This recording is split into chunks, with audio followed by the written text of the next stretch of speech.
Bismillahirrahmanirrahim. Assalamualaikum warahmatullahi wabarakatuh. Hai, balik lagi sama aku Nagia, mahasiswi Universitas Pancasakti, Fakultas Ekonomi dan Bisnis, Program Studi Manajemen S1. Nah, kali ini kita akan membahas mengenai video kedua mata kuliah Statistik Bisnis tentang statistika non-parametrik dengan dosen pengampu Ibu Irvia Eriza, SPDI MPD. Nah, kali ini kita akan membahas mengenai uji tanda, uji peringkat bertanda Wilcoxon, uji jumlah peringkat Wilcoxon, uji Kruskal-Wallis, dan yang terakhir koefisien korelasi berperingkat Spearman. Oke, sekarang kita bahas satu-satu. Yang pertama kita bahas mengenai uji tanda. Uji tanda atau sig test merupakan salah satu prosedur uji non-parametrik untuk menguji beda rata-rata dua kelompok sampel yang berpasangan. Misalkan, ada dua kelompok uji terkait, sebut saja XA dan XB. Hipotesa uji tanda untuk membuktikan kemungkinan nilai selisih dari dua hipotesa tersebut yang bertanda positif dengan negatif lebih banyak yang mana? Contoh penulisannya seperti ini. P X2 lebih besar dari XB sama dengan P X2 lebih kecil dari XB sama dengan 0,5. Jadi sama dengannya pasti 0,5. Nah, contoh lainnya misalkan perusahaan garmen maju ingin mengukur peningkatan prestasi kerja karyawan di perusahaan setelah diberi pelatihan. Untuk itu diambil sampel sebanyak 10 karyawan dan datanya seperti di gambar. Oke. Nah, kalau misalnya kita ingin mencari hipotesis ujinya, maka kita bisa menghitung dengan H0 dibagi P sama dengan 0,5. Maka itu artinya tidak ada peningkatan prestasi kerja. Kalau misalnya H1 dibagi P tidak sama dengan 0,5, artinya ada peningkatan prestasi kerja.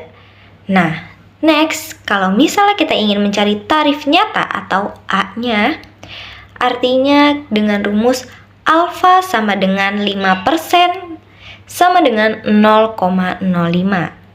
Nah, jika kalian ingin mengetahui kriteria pengujian, maka jika H0 diterima apabila probabilitas hasil sampel lebih besar sama dengan 0,05.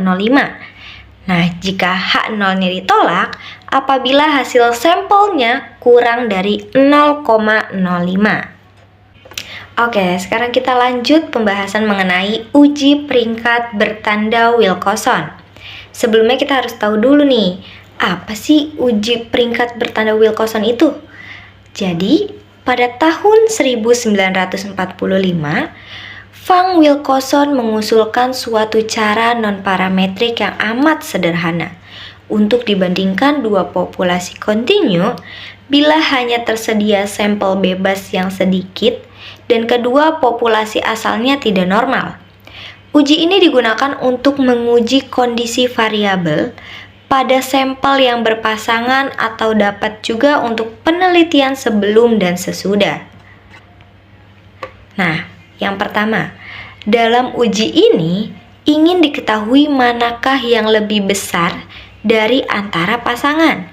Cara ini sekarang dinamakan uji Wilcoxon atau uji peringkat bertanda Wilcoxon. Ini merupakan penyempurna dari uji bertanda. Jadi, uji Wilcoxon ini hampir sama dengan uji tanda, tetapi besar selisihnya nilai angka antara positif dan negatif diperhitungkan dan digunakan untuk menguji hipotesis komparatif dua sampel berpasangan. Nah, ini yang kedua. Uji Wilcoxon lebih peka daripada uji tanda dalam penentuan perbedaan antara rataan populasi dan karena itu akan dibahas secara mendalam. Jika sampel berpasangan lebih besar dari 25, maka distribusinya dianggap mendekati distribusi normal. Untuk itu, digunakan Z sebagai uji statistiknya.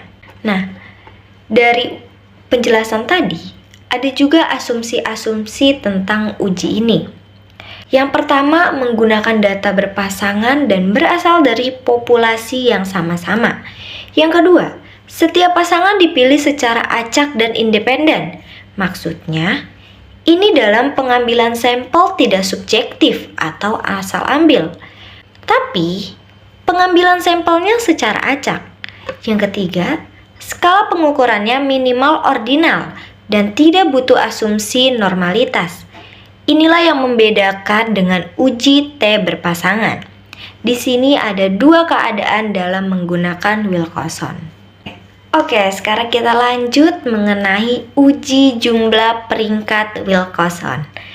Uji jumlah peringkat Wilcoxon ini biasanya disebut juga dengan Wilcoxon Rank Sum Test, yang merupakan prosedur non-numerik yang sederhana yang diajukan oleh Wilcoxon untuk membandingkan nilai tengah dua populasi bukan normal yang kontinu.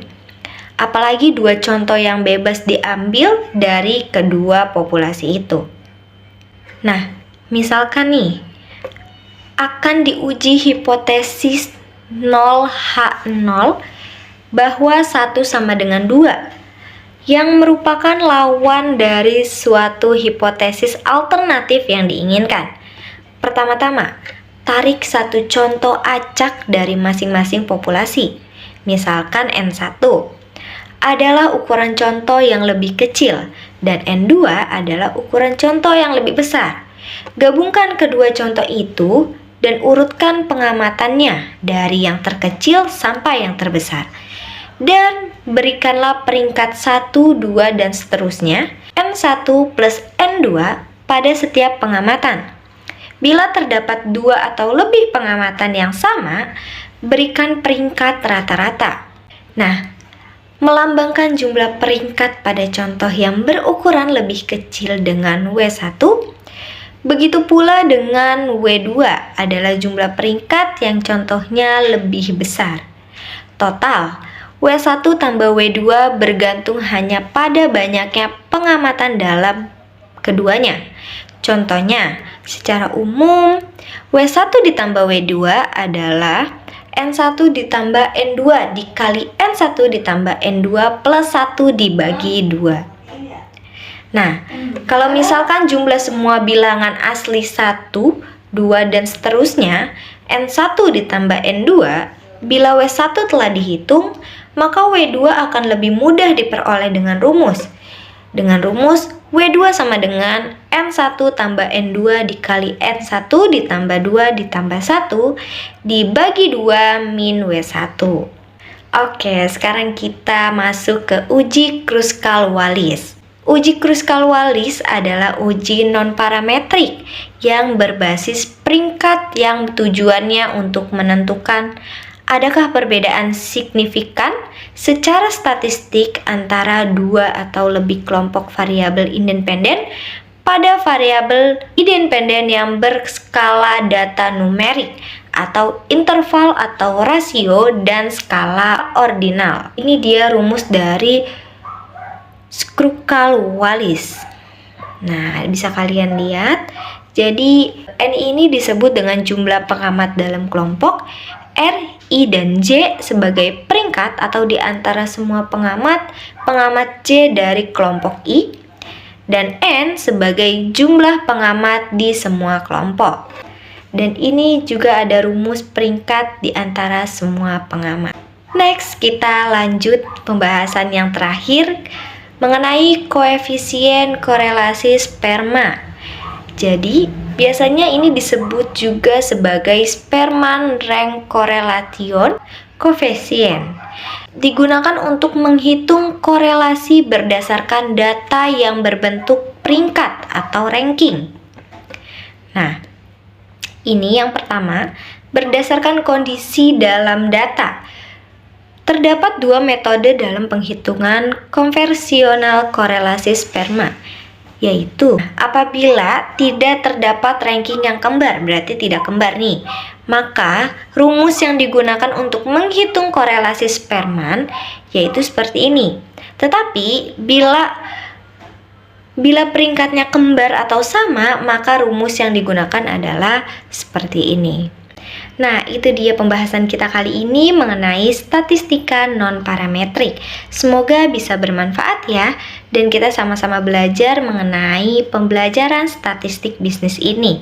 Terima kasih, wabillahi taufik wal hidayah. Wassalamualaikum warahmatullahi wabarakatuh.